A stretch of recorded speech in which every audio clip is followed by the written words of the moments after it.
Or like dirty dishes in the sink. That's a big ick for an adult. Yeah. Oh, I've got some dirty dishes. No, but you have a baby. You know what I'm talking about. I'm talking about like weeks old, just like a mac and cheese bowl that they could have just put in the dishwasher. You are listening to Hysteria, the podcast that if you're still listening to us, it means that you have not yet gotten the ick, we hope. Alyssa, what's the last time you were hanging out with somebody who you previously liked and they did something and it changed forever how you felt about them in a negative way? When's the last time you got the ick about a person? It was about a year ago. This person who I really considered like a close friend did something so gross during COVID that I'll never look at them the same way again. It was like they had to celebrate themselves and threw a birthday party and lied about how many people were going to be there. And it was way bigger. Oh, you can just tell us if you're friends with the Kardashians. Yes, that's me. Look at me today. Don't I look like someone who rolls around with a Kardashian? If they ever met me, they'd be like, "Girl, sit close, sit still while we put you in some Skims and fix that body shape." No, not them. But I was like, "You're fucking gross," and it was an ick. It was like never saw them the same way again ever. Like still nice to them, but like no, that was like the most selfish, gross thing I could imagine. Well, I'm really excited about the panel that we have to talk about the phenomenon of getting the ick today. And I'm going to introduce both of them right now. First up, the author of You Sound Like a White Girl, a best-selling author, a wonderful person, Julissa Arce. Welcome to Hysteria. Thank you so much. I know I'm like a broken record. It's like just the book. But the book was one of Apple's best 20 audiobooks of 2022. So whoa, there you go. Great. Some new news of the old news. That's great. Congratulations. That's exciting. Our next panelist book, Immortality, A Love Story, is available for pre-order. Would probably make a great gift, right? Oh, absolutely. Dana Schwartz, welcome to Hysteria. Thank you so much for having me. What a delight. Dana, I'm going to start with you. What is getting the ick mean to you? Were you familiar with it before we told you we were talking about it today? Yes, I'm very familiar with the ick. For me, I always associated it with a romantic situation. And for me, it was the point in dating someone new where you realize that they are not the person that you built them up to be in your head. That to me is what defines the ick in my mind. When you realize like the version of this person that I think exists, something they do shows that they are a completely different person. Can you give us a specific example of it happening to you? I don't want to like be mean to anyone specific. I'll say like there are a few things that like give me the ick specifically. Like if I'm on a date with a guy and he got like way too drunk, that always immediately was the ick, because I don't like being the one who has to like take care of like someone I don't really know that well. Like, like once we're like best friends or like I'm with you, like whatever, everyone gets drunk. But I'm saying like, have you ever been on like an early date with someone and someone drinks too much to the point where you're like, oh no, this is not a good vibe. Mm-hmm. Yeah. Anyone who I think like isn't actually smart, like if they say something that I'm like, oh, you're not just, it's not just like you have a blind spot, like you're actually not smart.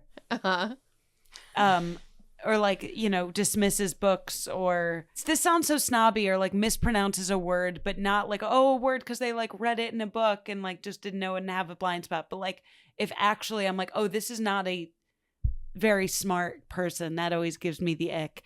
And then something else that always gave me the ick, because it gave me like pickup artist vibes, was if a guy tried to neg me but I could tell he was trying to neg me if I felt like I could see the strings at work. Mm-hmm. That's a pretty extensive list of icks, and I think a really good place to start. Yeah. Julissa, what does the ick mean to you? And when's the last time you experienced it? I had thought of the ick as something much more like petty, like not something serious. You know, I feel like these icks that we're talking about so far like are like serious concerns about friendships and relationships. I thought it was more like a petty thing. Like, for example, I have a thing about like people who like eat with their mouth open. you know, who just like are very like loud eaters. No, that's a And real ick. That's an ick. And for like, sure. I definitely feel like there was a long time ago, like this guy that I kind of really liked until we went out to dinner. And I was like, I can't, I could not, I can't like date you. Like I could, like this would bother me so much. Like I thought it was like petty stuff like that. And then I felt bad about it because I'm like, who cares?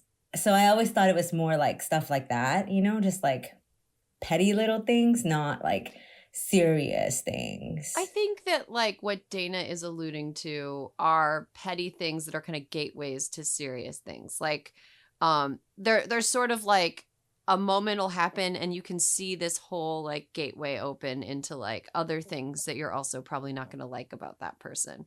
Right. And even if it's just that one thing, the ick in and of itself is enough to make you pause. But all of the things that the ick could be showing are on the horizon are also bad. So icks are like warning signs then. Yeah. I think an ick for me when I was younger was if I went over to a guy's house and he didn't have appropriate window coverings on his windows, like didn't have like curtains in his bedroom, or like the blinds were broken and they were just like not fixed. That was always just like, oh, this person doesn't know how to take care of themselves, sort of a thing. But it was like a petty ick because it's like, well, what if they just broke today? Or like, what if they've had a busy week? They didn't. You know they didn't. What if they are broke? Or like dirty dishes in the sink. That's a big ick for an adult. Yeah. Oh, I've got some dirty dishes. No, but baby, you know what I'm talking about. I'm talking about like weeks old, just like a mac and cheese bowl that they could have just put in the dishwasher. You know, something that's like definitely like related is people who like soak. You know, they just like soak their soaking shit for like is days. a lie. Soaking It is a lie. And also, let's just say 98% of soakers are men. I will actually say 100%. I soak, but for me, I'm Data. quote unquote. No, I'm soaking, but it means Ian's gonna do the dishes when he comes home. Yes, but okay, so Dana, that makes you. But we have I cook and bake, and he does the dishes. It is a mutually beneficial arrangement. That's fair. That's totally fair. Can It's like, as long as they're give- not soaking for days. Yeah. You know, it's like there's an expiration to the soaking. Right. Can I give maybe my pettiest ick that actually happened? Yeah. Yeah. And this is a human person, so I do feel bad about this. When I was in college, there was like a barista at the coffee shop I always went to who was like very cute. And I only ever saw him in like the t-shirt and jeans of the coffee shop employee thing. But like we would like chat every day and like over months, you know, had like a little repartee, and like I gave him my number and like he asked me out.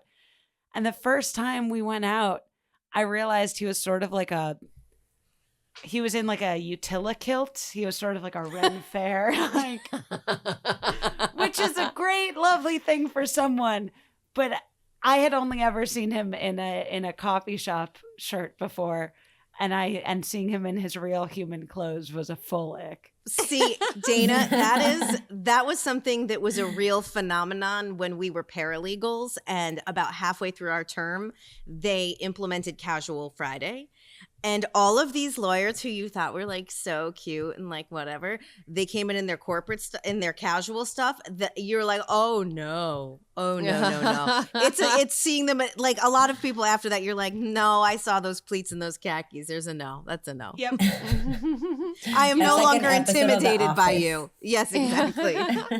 You know, it's funny. I think that holiday office party season is a real season when the icks come out. Because you see people that Good you call. work with. You see people that you work with in a situation that is like a minefield of ick. You know, like people, you know, drinking a lot. It's a weekend. Sometimes people at holiday parties are doing more than drinking. And that's weird. There was one party at a place where I worked where this guy, he received oral sex in the company bathroom during the holiday, during like the What? party. Yeah, and it was like the bathrooms were like individual doors.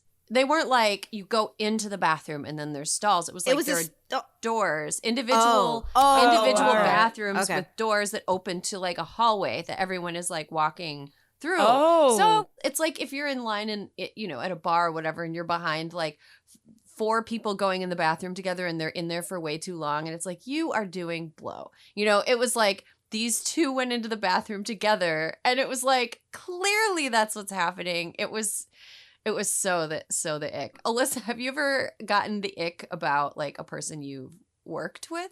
I mean, well, as a paralegal, yes. Other than that, I think that it was pretty much, most of my jobs, I spent so much time with people after that they were like family. And I think it's harder to get the ick with family because you sort of sink or swim together. So you have to accept them for all of their ick.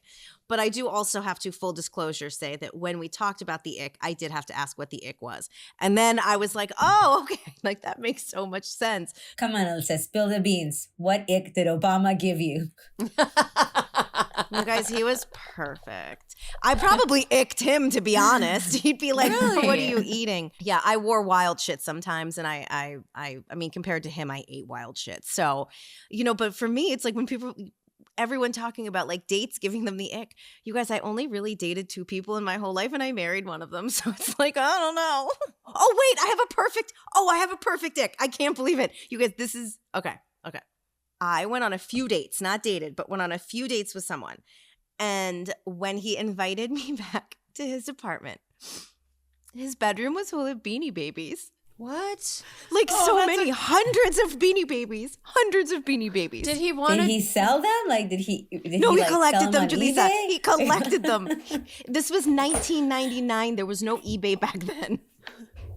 So many. No. And they were on display. Oh, okay. So he didn't want to like mess around on a pile of Beanie Babies. No, but you could have because there were so many. When I got this email that the ick was going to be the subject today, I went to the source TikTok to find out what gave people the ick, and I did compile a list of some of my favorite crowdsourced icks, if you don't mind.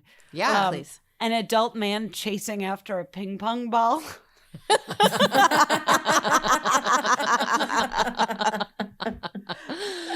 Walking back after his turn in bowling.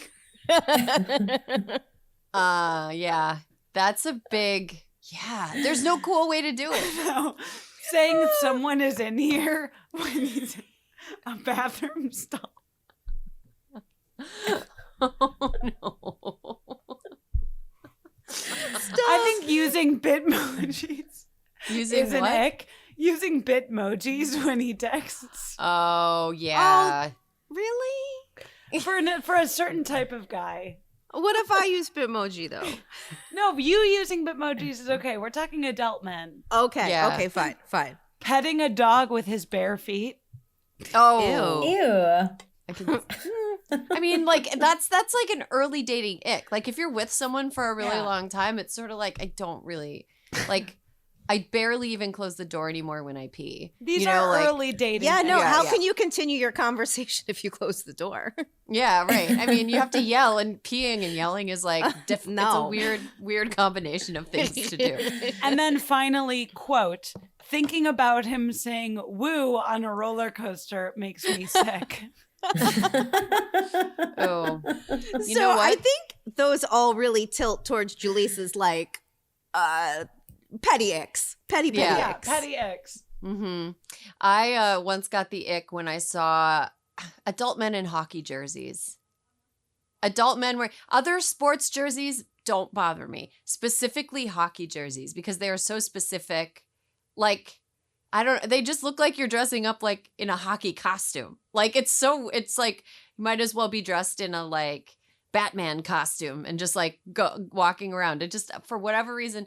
And look, and this isn't saying that like every single adult man who has ever worn a hockey jersey is unworthy of love. No, I'm just saying me personally, that just like trespasses into a part of my, I just can't, that's just not, it's not for me. The ick is Well, I think individualistic. that's the thing. Yeah, I think that's the thing about icks. Like they're more about you than the person giving you those icks. I Mhm. think. For Yeah. sure. It's like more about like your own personal preferences and like comfort levels. So it's more about like you. Although I will say there's one hopefully universal ick. And this is kind of a more serious one, which is when you're on a date or with a friend or with a family member, whoever this person is, and they like treat a server badly. Yes, Yep. that was 100%. That is like, That's a character. that is ick. like, yeah, that is like deal breaker. And even beyond the just rudeness and shittiness of it, strategically, it is a stupid thing to do. It is like morally bad because you should not treat people poorly, like you're above them. Your food will rightfully have They're spit. handling your food, you dumb motherfucker. Like, 100%. what are you doing? Like, now my food is in danger of whatever your food has earned. Like, I am going to suffer the consequences of you being an asshole. Anyway, yeah, no, that's a huge universal ick for sure. Do you think you've ever caused, and this is for everybody, do you think you've ever caused another person to get the ick? And like, can you pinpoint it? 100%. Okay, Dana? I'm sure I have. I can be sort of like loud and messy, and like I don't have always, when I'm like excited and I start talking about something, sometimes I sneeze when I get excited, which is a real thing. And I think I have messy table manners sometimes when I'm like not thinking about it. And so I can fully see like someone who doesn't love me yet and like hasn't accepted me being like, this girl is a nightmare. Julissa, have you, do you think? I'm trying to think really hard and I can't come up with anything. Oh, I'm you're just perfect. kidding. Oh, you're perfect. That is so healthy. That's probably the most icky thing ever. That's so healthy though, man. Like I wish that I was able to just be like, you know what? If someone didn't like me, that's just their taste. Because that's like the right, you know, someone didn't like me because of something petty. That's just their taste and it's nothing I can control. But there is always a part of me that's like, but I could have controlled it if I knew. I wouldn't have done it, you know?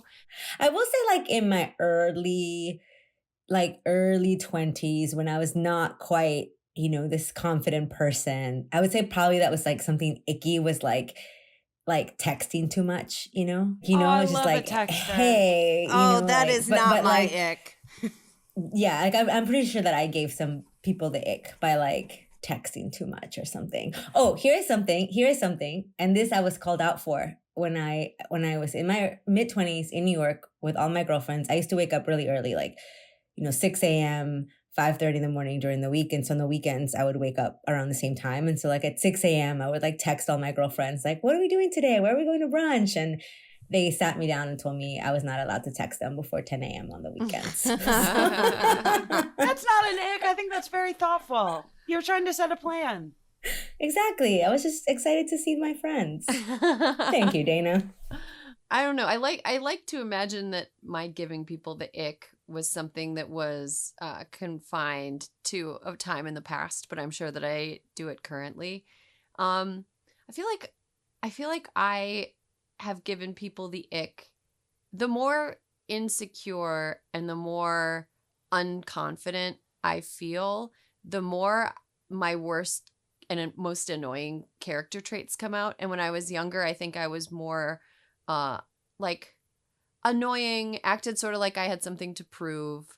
I was a little bit more like, I don't know, like I treated more social interactions like pissing contests, that they weren't really pissing contests. And I think I probably gave people the ick. I also think that sometimes if you're a person who is really you feel really strongly about political issues and like the politics that you're living inside of feels really dire, and you're with somebody whose energy level, they're not matched to your energy, you're just like way more you care way more about it than they do. I think sometimes that can give the person with less energy the ick. That's a good point.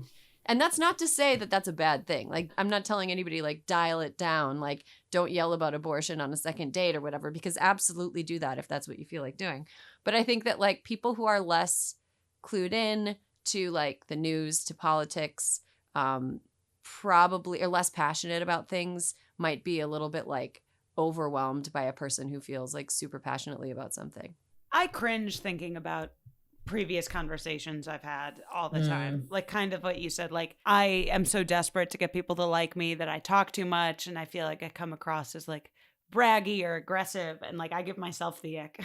Have you ever gotten the ick when it comes to like a parasocial relationship or, you know, your relationship one-sided, obviously, with a celebrity? Seeing their politics sometimes. Yeah. Yeah. I feel like Chris Pratt gave a lot of people the ick all at once. Anyone You know? who was talking about Rick Caruso, like Katy Perry. Oh, Rick Caruso was a real ick for me. That's such a good point. Who else was, Julissa, do you remember who else was talking about Rick Caruso? Oh my God. I don't even want to name them, especially the Latino ones, because there was quite a few of them. Oh, and no. I don't want to call them out, but I saw you. I saw it. I noted it. I saw it. It's been done. Yeah. Katy Perry talking about Rick Caruso did really give me the ick. Like, I was sort of, I think after the 2016 election, she was so all in for Hillary. And I think that was really the first, it seemed like that was the first time that she really put herself out there as a person who cared about politics. And this is just me having a parasocial relationship with Katy Perry. I got the impression that she was really traumatized by Trump's election in a way that like manifested publicly. And she kind of just seemed like a different type of performer afterwards and seemed like a different type of celebrity afterwards. And when she came out and supported Rick Caruso, I was like, girl, you built it back up in the wrong direction. You know, whatever you went through, now you're going the wrong way. And that definitely did give me the ick. Have there been any like politicians that you normally agree with that suddenly give you the ick? Probably every other Democrat who hasn't done shit on immigration. And that's like a lot of them. That's probably 90% of them. So can they come back from the ick? Is the ick unickable? Sure. I think so in some circumstances. But, you know, when we're like what you're talking about right now with like politicians, like, yes, I think that, you know, they can change courses and things. I think other things like the way people eat, it's like, that's the way you eat. That's probably not going to change. That's how you've eaten 30 years of your life. Probably not going to change. The ick is something that can be overcome if it changes. Right. Okay. Dana, do you think that the ick is something that people can come back from? Yeah. Yes. Once you get to know them and love them. But usually for me, the ick is the first indicator that like, oh, this person is not who I thought they were. And like, I don't really get like the ick for pet peeves or like saying woo on a roller coaster. Like I get the ick where I'm like, oh, this person is fundamentally different than who I thought they were. And I think that's a deeper trench to climb out of. Mm-hmm. Alyssa, how about you? Do you think that the ick is something that can be come back from? Yeah, I think it depends on the ick, of course, right? Because if it's something that somebody did one time and it revealed something about them, that's hard to come back from.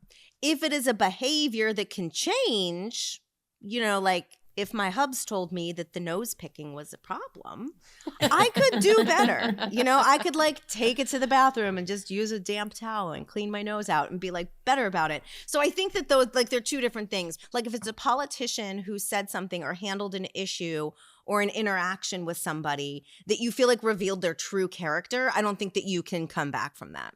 Yeah, I agree. Although there are some like the real like man chasing a ping pong ball type of ick thing. Sometimes it's hard to come back from, I think. Oh, you know what? One time I got the ick because I was on vacation with a boyfriend, and there was a big spider in our room, and he like wouldn't confront the spider. He like made me take care of it. And it was like, I have always been the spider killer in my relationship. Me too. I don't like kill spiders. But like if there's no other, I avoid killing spiders if I can, because I think spiders are our friends. Stipulated. If they're not biting us. But like, you know, I've been the spider removal like chairperson in all of my relationships. But what I don't like is sometimes it requires like a team effort. Like, okay, I'm going to put a cup over the spider. I need you to wait underneath with like a paper towel and then we'll just catch it. You know, I need a teammate, you know, I could be the captain. I need a teammate. And he like wasn't somebody who'd ever been afraid of spiders before, but he like went into the other room and made me take care of it myself. And the spider was like the size of my hand. And it was like, I'll do this, but I will not respect you, you know? That, Erin, can I just, this is related but unrelated. When 2 years ago, whatever, we had a mouse situation. And I realized, like, I've always known I married the right person. But when we finally trapped humanely the mice and we were going to take them to the field down the street, David was like, should we bring some cheese for him too? And I was like, yes, let's bring him some cheese. I will say, I actually think the ick can be an important tool for you if you're someone dating, because when you're with the right person and they run after a ping pong ball, you should find it endearing. And so if they do something that's like innocuous and you're like, ugh, and you're not like, oh, cute, maybe that's your gut being like, this isn't the right person for a lot of reasons. It's you saying like, you're just not that into Spidey him. senses. Spidey senses. So yeah, like your general unease just needs a concrete behavior to attach to. Yeah. That makes sense. I Well, like that. ladies, none of you've ever given me the ick. And if you did, you would have same. like a really, really wide, I would be like almost endlessly forgiving with any of you. So don't worry about giving me the ick. You're all good.